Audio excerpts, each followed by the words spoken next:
Assalamu alaikum dear viewers, welcome again to our channel Scientific Knowledge. Hope you all have the great feelings.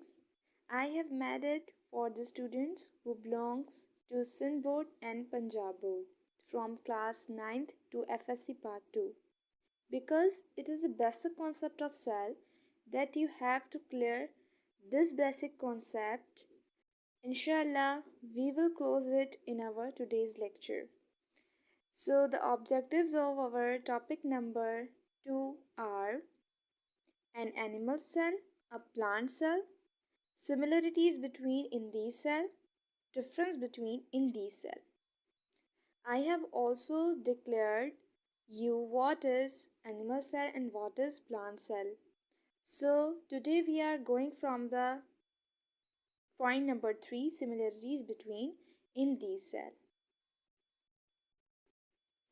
I am here. Our topic number 2 and lecture number 2 is what are the similarities between an animal cell and plant cell.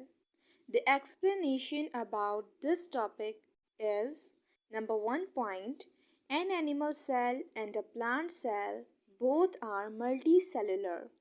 Dear students, multicellular means the organism is composed of many groups of cells and which we can see easily by our naked eye.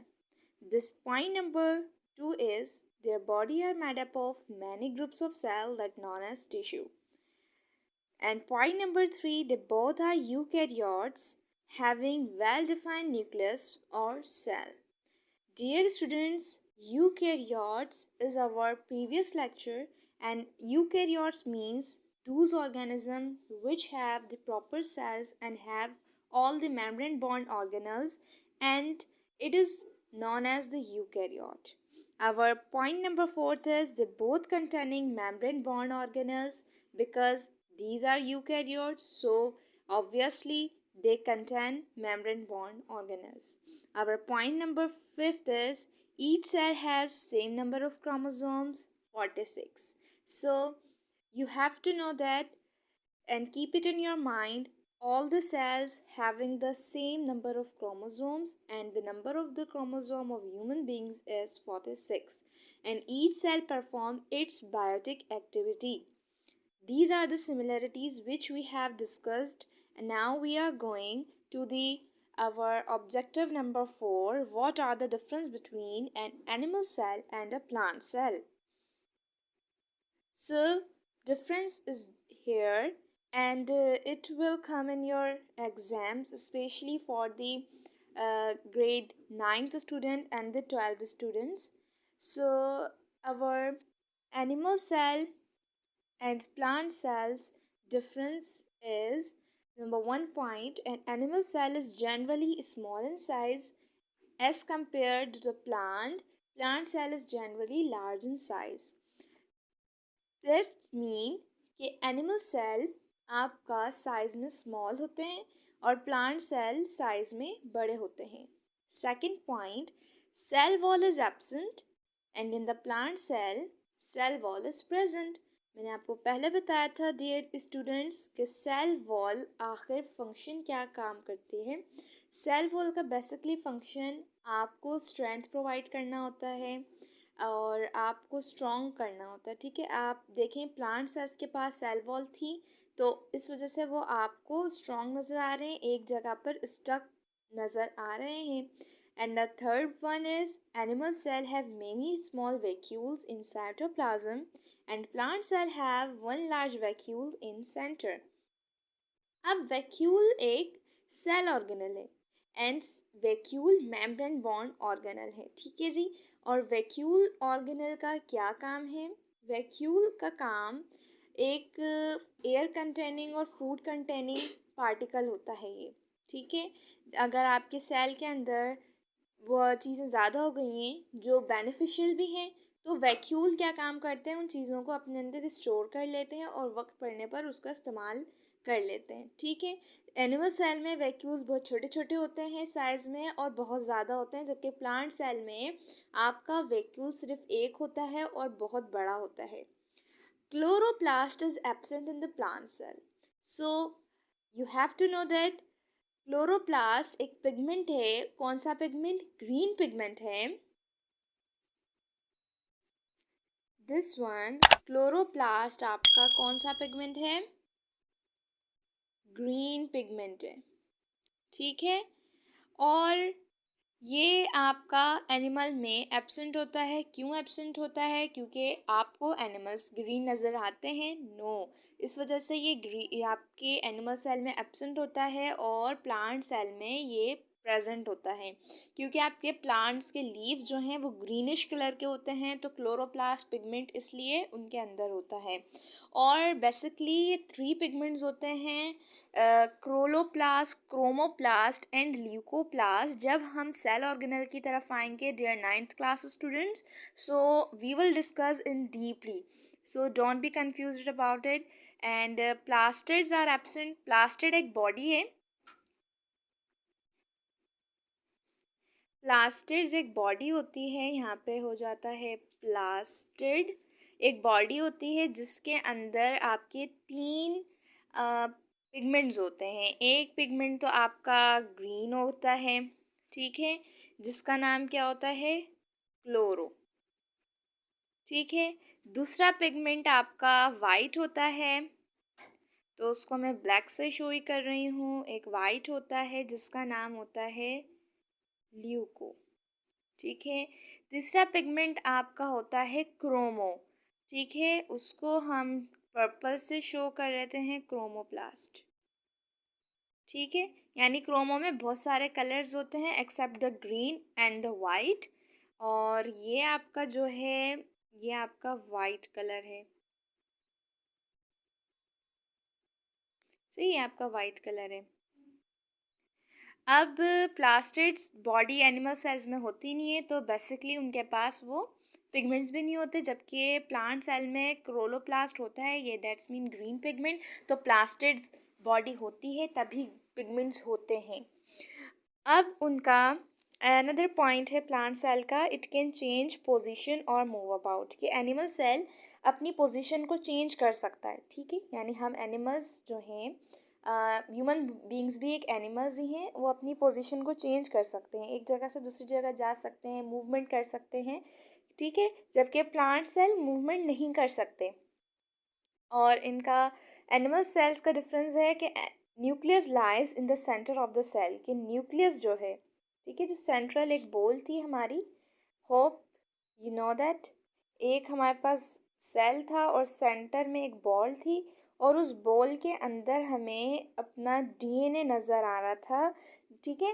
तो इस ball का नाम, ये जो ball है, इस ball के अंदर ये जो हमारा पर्पल कलर का चीज़ है, ये हमारा न्यूक्लियस होता है, और ये ही हमारा सारा काम कर रहा होता है। Nucleus lies in the centre of the cell, के आपका एनिमल सेल में जो न्यूक्लियस है वो सेंटर में होता है, जबकि प्लांट सेल्स में nucleus lies on one side, nucleus आपका दूसरे साइड पर होता है, ठीक है। अब देखें, यहाँ पर आपके एज अ MCQs भी आ सकता है, शॉर्ट आंसर्स भी आ सकते हैं, कि why the nucleus is lies on the other side in the plant cell, के क्यों न्यूक्लियस दूसरे साइड पर होता है प्लांट सेल में। So the answer about it, nucleus lies on the one side in the plant cell because the large vacuole is present in its center, ठीक है। अब यहाँ पर आप लोग चाहें तो स्क्रीनशॉट ले लें, या आप लोग कहेंगे तो फिर मैं आप लोगों के साथ PDF शेयर कर दूँगी इन द डिस्क्रिप्शन बॉक्स, लेकिन आपने पहले मुझे इन्फॉर्म करना होगा ड्यू टू द कमेंट्स, या फिर ईमेल कर दें। अब यहाँ से देखें, एक ये आपका है कि प्लांट सेल में वैक्यूल जो है बीच में होता है, जबकि एनिमल सेल में आपका सेंटर में न्यूक्लियस होता है, ठीक है। It can not synthesise the material needed by it, animal cell जो है वो कोई भी चीज़, उसको किसी चीज़ की भी ज़रूरत है तो वो खुद ब खुद नहीं बना सकता। फॉर एग्ज़ाम्पल एनिमल सेल को ज़रूरत है विटामिन की, तो वो विटामिन खुद ब खुद सिंथेसाइज नहीं कर सकता, खुद ब खुद नहीं बना सकता, हमें उसको अंदर डालना पड़ेगा, मतलब हम फ्रूट्स खा रहे हैं या कोई एंटीबायोटिक्स खा रहे हैं, विटामिन इनटेक कर रहे हैं, तभी हमारी सेल्स की ज़रूरत पूरी होंगी। जबकि प्लांट सेल में it can synthesise the material needed by it, और प्लांट सेल्स को जिस चीज़ की ज़रूरत होती है वो खुद ही खुद बना लेते हैं। ठीक है, अब the second last point of the animal cell is it is usually burst if placed in the hypertonic solution। ठीक है, और प्लांट सेल है it can not burst if placed in hypotonic solution. अब बर्स्ट का मतलब होता है फट जाना, फट जाने का मतलब सिकुड़ जाना, गायब हो जाना, इस तरह से। ठीक है, अब हाइपोटोनिक सॉल्यूशन क्या है? बेसिकली ये एक आपकी ऑस्मोसिस एंड डिफ्यूजन का काम होता है। ऑस्मोसिस और डिफ्यूजन में हम सॉल्यूशन की स्टडी करते हैं कि सॉल्यूशन की कंसंट्रेशन क्या है, सॉल्यूट क्या है, सॉल्वेंट क्या है, ये तमाम चीज़ें। इस पे अलग से वीडियो होगी, और आज हम ये कवर करेंगे कि एनिमल सेल और प्लांट सेल के दरमियान डिफरेंस क्या है। And for the 9th class students I will upload the next video for you guys, जिसमें हम स्टडी करेंगे अपने ऑर्गेनल्स। हमारे ऑर्गेनल्स स्टार्ट होते हैं सेल मेम्ब्रेन से, देन सेल वॉल, और फिर उसके अंदर के जितने भी हमारे सेल ऑर्गेनल्स आ रहे हैं, चाहे वो मेम्ब्रेन बॉन्ड है या मेम्ब्रेन बॉन्ड नहीं है, वो तमाम हम एक एक टॉपिक उस पर अपलोड करेंगे। तो ये चीज़ hypotonic and isotonic we will discuss in the topic cell membrane. ठीक है जी, सेल मेम्ब्रेन में ऑस्मोसिस का काम होता है, तो हाइपोटोनिक, हाइपरटोनिक, आइसोटोनिक, हम ये 3 चीज़ें होती हैं उसमें डिस्कस करेंगे, तो इस अभी परेशान होने की ज़रूरत नहीं है। And the last point is nucleus is rounded in shape. आपके एनिमल सेल में जो न्यूक्लियस है वो राउंडेड होता है, जबकि प्लांट सेल्स में इरेगुलर शेप होता है, यानी कभी आपको राउंड नज़र आ रहा है, कभी किसी शेप का, कभी किसी शेप का।